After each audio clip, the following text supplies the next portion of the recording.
the grind, boy. We on the grind, boy. We on the grind, boy. That 365, that's all the time, boy. I started at the bottom, headed to the top. Yeah, I started at the bottom, I'm headed to the top. Started at the bottom, I'm headed to the top. Designated report. Welcome to Designated Report. I am yours truly, your host, Sean Alcide. This week we have an amazing episode. A lot has happened in the last week. Okay, we have not been here in a week, but a lot has happened, and we're going to run through all of that. First, we're going to start with our majority reports. This is the majority report. LeBron James, the King James, he's landed. Okay, LeBron James has decided to go to Los Angeles, to the Lakers. Finally, LeBron is going to be playing in a market that's probably just as big, if not bigger than his own brand. Look, this is something that's been coming in and waiting, and I've called it. Actually, the last time we had this show, I called LeBron James to be a Laker. It makes too much sense. Now I get it. A lot of people say it's not the best basketball fit. There's not another superstar there. It's a bunch of young guys, Lonzo Ball, Brandon Ingram, Kyle Kuzma, Josh Hart, But it makes sense in more sense. It makes more sense because of the fact that it's more attractable to other stars to come there. Now, there were reports that Woj had put out there, and Ramona Shelburne, who's their insiders for the ESPN, and they said that LeBron would not come until another star had landed. But I said, why would LeBron James have his mind made up on coming to Los Angeles, wait for somebody else to come first? Now, his entire career, the stigma has been LeBron James is a ring chaser. It's been LeBron James needs other stars in place to go to a team, and that he's never like the creator, he's more of the follower. I'm like, if LeBron's going to go to LA, why wouldn't he be the first person through that door? Why wouldn't he be the one to take that franchise down from the ashes and bring them all the way back up to the top of the NBA world, winning a championship there, and be the first person through that door? LeBron going there, right? This is how critical it is. Whether they're able to get Kawhi Leonard, or let's say Jimmy Butler, or Bradley Beal, or Damian Lillard, who are rumored to be in trades to the Lakers, it doesn't matter because LeBron James came first. There was no certainty that any of those guys would be here, and he came first. So all props to LeBron for not only being a trendsetter at this point, but for doing something that was best for his family. He's a family man. In his last press conference after Game 4 of the finals when they got swept, he said that this decision was going to come down to more than just basketball. He said he always wants to win a championship, but his family was going to be at the focal point of this decision. He's done already like enough risking of, moving his sons around at young ages, and he didn't have a daughter at the time when he was moving around, but now he does, and he decides he wants to settle down in Los Angeles where he has businesses, he has a production company, all his business partners, plus he has 2 homes there. It made too much sense basketball-wise. It's the Lakers. They're going to be able to attract other free agents. Now you add Magic Johnson and LeBron James at the recruiting meeting. Come on now. It's back. Los Angeles is back. The Lakers are back. LeBron James is here. Watch the throne. The king is here. Now, LeBron James signed with the Lakers, but shortly after that, there was a few signings that was announced, and it raised a lot of eyebrows among some people. Lance Stevenson, Rajon Rondo, JaVale McGee, and Kentavious Caldwell-Pope, who they brought back on a 1-year deal. Now, I know everyone's saying LeBron James needs shooters around him to be successful. How can the Lakers build a team around LeBron that doesn't have the likes of the Kyle Korver or the Kevin Loves or, the Eddie Houses or the Ray Allens from back in Miami? Well, my counter to that is, why would you build the same exact team for LeBron that got him 3-6 in the finals? Like, LeBron James he has been the best player in the NBA for almost 10 years now, and those teams that he's been on have been majority of 3-point shooters. And normally what we know about 3-point shooters is they're typically terrible on defense. Kyle Korver couldn't hit a shot in the last 2 rounds of the playoffs, and he can't guard anybody. Against the teams like Golden State and Houston, where they're going to do switch and like a lot of screens, you've got to be able to defend. So my take is that I love the team that they've built around LeBron. And I think people are they're looking over this Lakers team as in like they don't have shooters. Josh Hart shot 39% from the 3 last year. Kentavious Caldwell-Pope shot 38%, his career high last year. Kyle Kuzma shot 37%. Like Brandon Ingram shot almost 40%. Yeah, these guys are not known for lights out shooting, but they're capable of shooting. And Lance Stevenson can knock down shots. The rookie that the Lakers drafted, V from Kansas, he's a sniper. That kid can shoot the ball with anybody. And Mo Wagner from Michigan, he's also a shooter. So I think like people are mistaking the team that the Lakers are building around LeBron for guys who are not capable of playing to a certain level. They're just playing a different style. As Rajon Rondo said in his press conference with the Lakers, you're not going to be able to beat Golden State at their own game. You're not going to be able to outshoot those guys. So you got to build a different type of environment that's going to make those guys become a little more frail, get under their skin. So they got some dogs. Lance is a dog. He's not scared of LeBron. So why would he be scared of anybody else? Rondo's a dog. We all know that. He'll step up to anybody. JaVale McGee ain't no punk. And, KCP, that man been about it for his entire life, dating back to Georgia and his time in Detroit. So these guys, I think they're going to do some things. I'm not saying they're going to go win the championship this year, but they're going to be a lot more competitive than people think. DeMarcus Cousins, Boogie. I mean, look, at first when the news came out that DeMarcus Cousins was going to sign with the Warriors, I was like, what? I mean, are you kidding me?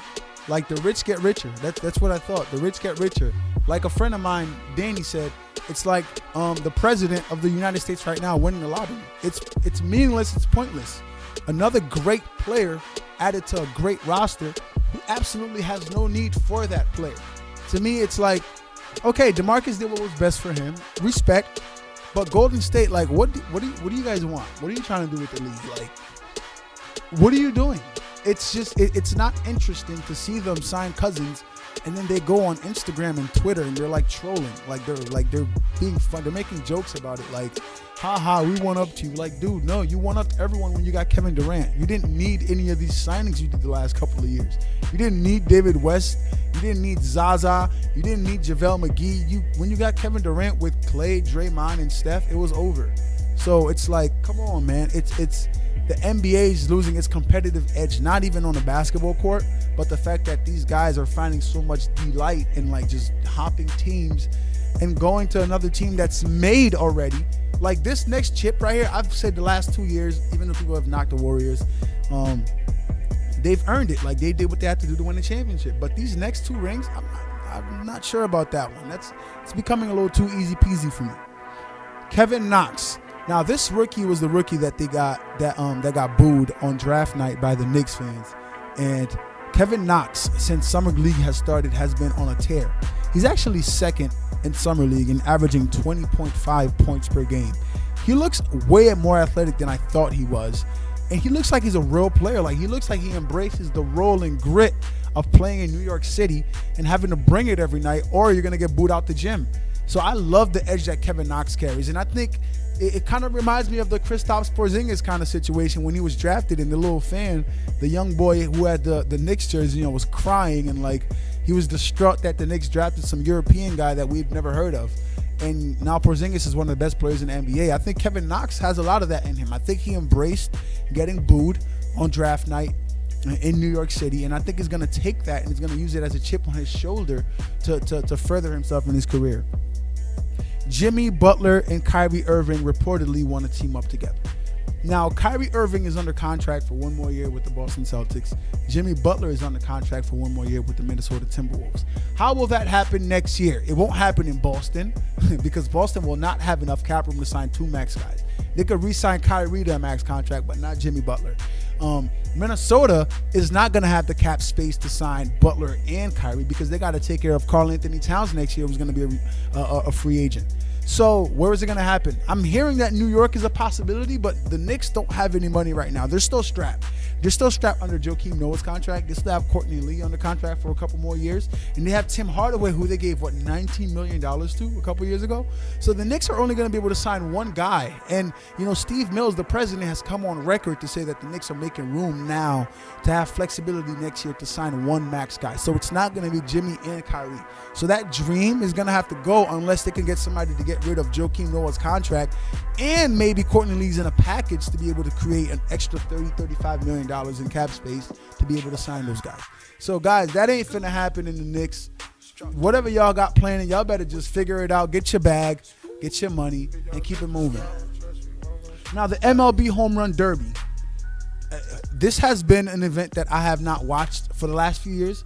Last year, I watched a little bit of it because I wanted to see what Giancarlo's versus Aaron Judge was going to be.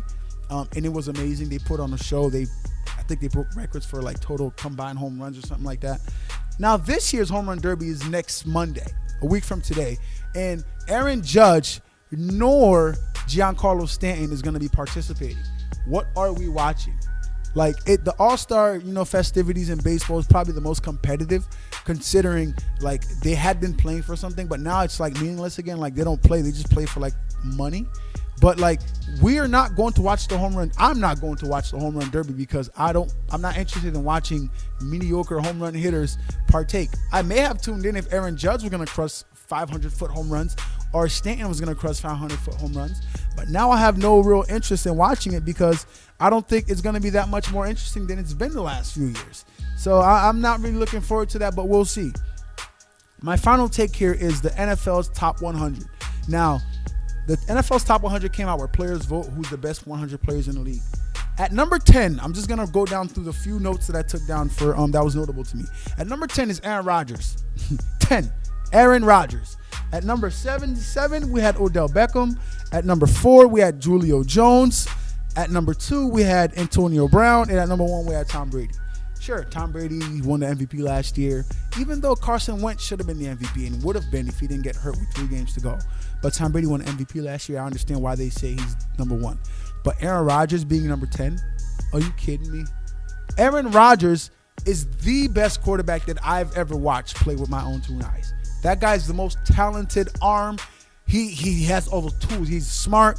He could run around the pocket, scramble, make plays down the field. I'll never forget watching him make that play 2 years ago against the Cowboys in Dallas in the playoffs when he threw the ball to Jared Cook down the sidelines, rolling to his left, spot on to be able to set the game-winning field goal. How is Aaron Rodgers number 10? How are there 9 players in the NFL better than Aaron Rodgers? I don't think there's anyone better than Aaron Rodgers in the NFL, but for you to tell me there's 9 is absurd. Now, my beef here is Odell Beckham's at 77.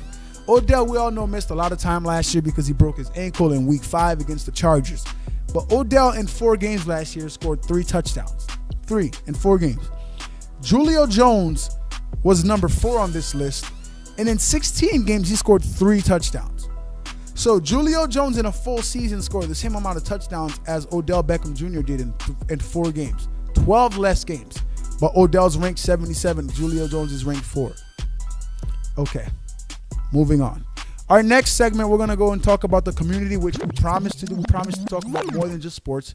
We're going to talk about quickly a community outreach that is being done in our community. All right. Emmanuel Omokaro. I'm sorry for the mispronunciation. He's a childhood friend of mine. He's from Nigeria originally, and he's doing amazing things. He's actually building schools and back in Africa as well as Haiti. He just finished raising enough money to raise a school with him and a group of his friends in Senegal, and he just got back last week, and now their next project is to build a school in Haiti. So shout outs to Emmanuel for doing wonderful things in the community. Designated Report salutes you. Next, we're gonna go to our Are You Serious segment. Are you serious? Really? Really, dude? All right, my first one is for Lakers fans and this whole beef with the LeBron mural. This is a joke, okay? LeBron James had a mural made for him in Los Angeles, and it's of his face in a Lakers jersey, and it says, "The King of LA." Now, apparently, some Lakers fans took beef to that, and they decided to go mess with the mural, but it was since then fixed. And what was fixed from it is they had written 3-6, which is his finals record. They had written LaFraud instead of LeBron, and they just made a whole bunch of marks on the face of LeBron in the mural in Los Angeles. Now the fan, the artist and the fan who made this mural decided to go take off all the nonsense that was done to the mural, and they took out the "of" because apparently that's the beef people have. It says "The King of LA," and people are mad that these Kobe stands. Again, Kobe's my favorite player of all time, but these Kobe stands who are just clueless feel like, LeBron's not the King of LA. Kobe's the King of LA. Guy, first of all, LeBron's nickname is the King. So that didn't change because he came to LA. And he happens to be, he's the best player in the NBA, and he came over to save the franchise.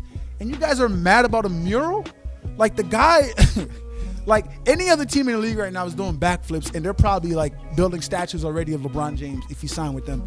And he signs with us, who've been terrible for the last 5 years, have not made the playoffs since 2012. And we're mad at a mural. This is embarrassing, Lakers fans. Are you serious? I have Tom Brady in this whole dodgeball story. Now, this is cute, okay? Like, this is Tom Brady and his family playing a game of dodgeball. But it wasn't like your typical dodgeball game. It was very competitive, and Tom Brady was like throwing flames out there. And he had one of his nieces who's allegedly like some softball player, and she's like, she looks like she could play quarterback for the Patriots if Tom Brady gets suspended for another 4 games. I'm just saying, if Tom Brady goes down for another 4 games or there's some kind of injury, his niece is in the wing waiting to be able to sling that ball around to Julian's gone for 4 games. My bad. To sling the ball around to Gronk and to other guys on the team. Like, I think like that was, for me, it was like Tom Brady didn't take it any easier on his family than he would on his teammates or against opponents in the Super Bowl or something. So Tom Brady, like, are you serious? We have Steve Kerr, who during a summer league game sat with the broadcast team, and he said that the Warriors signing DeMarcus Cousins, obviously it was a joke. He said they didn't have enough all-stars on the team, so they decided to get another one. Like, you're being funny, Steve Kerr, because you're a troll and you like to play around a lot, but are you serious, man? Like, What? Okay, y'all have an all-star starting lineup now, so it ain't funny. Share the wealth. Are you serious? And our last one, we have Giannis Antetokounmpo, who is a star forward for the Milwaukee Bucks, and he said while he was on a Colin Cowherd show that he would never leave Milwaukee to sign with Los Angeles team, presumably the Lakers, because he wants to bring a championship to the city of Milwaukee. Now, Giannis, you're what, 22, 23 years old. You're one of the best players in the NBA. You have a bright future, but please don't bite your tongue. You're speaking way too soon, sir. You don't know what's going to happen 3 or 4 years from now when Milwaukee can't get out of the first round and the Lakers have max cap money and they want to recruit you. Okay? You've already been rumored to be fond of Kobe and Magic Johnson. So the whole fondness you have of LA tells me that you have some kind of interest in even being a part of LA's culture, LA's vibrant, glorious franchise of the Lakers. So don't say you're never going to go somewhere. Kevin Durant never thought he'd leave OKC. LeBron James said he wouldn't leave Cleveland the second time he came back. You never know what's going to happen. Things change, and a lot could happen in a couple of years. So don't say what's going to happen or what's not going to happen already. Just kind of say you don't know what's happening right now. You're committed to Milwaukee. When that time comes, you'll deal with it, and it's over. That's it. In our last segment, we're going to go to the wrap it up. All right, we got to wrap this up, though. Wrap it up then. All right, Melo. Carmelo Anthony is subjected to be parting ways with the OKC Thunder because they're way over the cap in the luxury tax, so they have to part ways. Carmelo Anthony is scheduled to make $28 million. The Thunder cannot afford to pay him $28 million this season, so they're going to either try to work out a trade or a buyout. Where do we think Carmelo should go? Look, I think the perfect fit for Carmelo, again, is going to be the Lakers. Not because I think Lakers fans should want Carmelo so badly, but because I think he would do well with LeBron. I think Carmelo has always been fond of LeBron and wanted to play with LeBron. And for what it's worth, I think he's going to sign with the Houston Rockets, but I think the best fit for Carmelo Anthony is the Lakers and LeBron James. The Cavaliers are reportedly not shopping Kevin Love, but they are shopping Kyle Korver. Now, Kevin Love, who is making, $30 million this year in his last year in his contract, is probably what you can get the most out of now that LeBron's gone. Cleveland should go to rebuilding mode. You know, like Kevin Love, you could probably get maybe not a couple, but one first-round pick, and maybe you can get a star player for Kevin Love. You never know. So I think like Kyle Korver is a good shooter, but again, he has a lot of he can't play any defense, and he's not shown to be clutch in the playoffs. So I think Kevin Love's the better move, not Kyle Korver, for them to try to trade. LiAngelo Ball will be playing basketball in Los Angeles, as LeVar Ball and him said they would be doing. But it'll be for the JBA league. It'll be for the league that LeVar Ball started. Unfortunately, LiAngelo Ball's not going to get a summer league contract. He's not going to get an invite to training camp as it looks right now. So he's going to be playing basketball in LA, just not with the teams he thought he would be playing for. I feel bad for him considering he was going to be playing in LA with UCLA last year, but the whole situation in China kind of like stared that off, and then he went to Lithuania. That didn't work out, and now he's here playing for his dad's league. What a fallout. Lastly, the American Flag Football League. I don't know if any of you had paid attention, but there's a flag football league that is being broadcasted on NFL Network, and it is lit. Okay, I watched it a couple nights ago, and I watched it last night. It is fun. I didn't realize how much fun flag football could be, even though I've played flag football. It doesn't seem as fun as that. Okay, like they have the likes of Chad Ochocinco participating. They got Javid Best. They got Jason Avant. They got Terrell Owens did it last year. They got Michael Vick, who's one of the best players in the league, Seneca Wallace. So it's a pretty good event and a pretty good like competitive sport for former players or guys who can't get in the league but still want to remain in football and not get like too much into the contact of tackle football. It's a pretty cool thing, and I think it's going to go places. I like it. Hopefully I can play for it one day and be like the Sean Beckham's law or something like that for the league. All right, guys, that was our show for today. This Designated Report.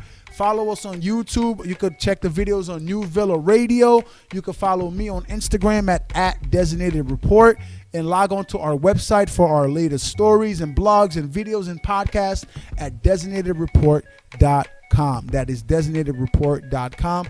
I'm Sean Alcide. Bless.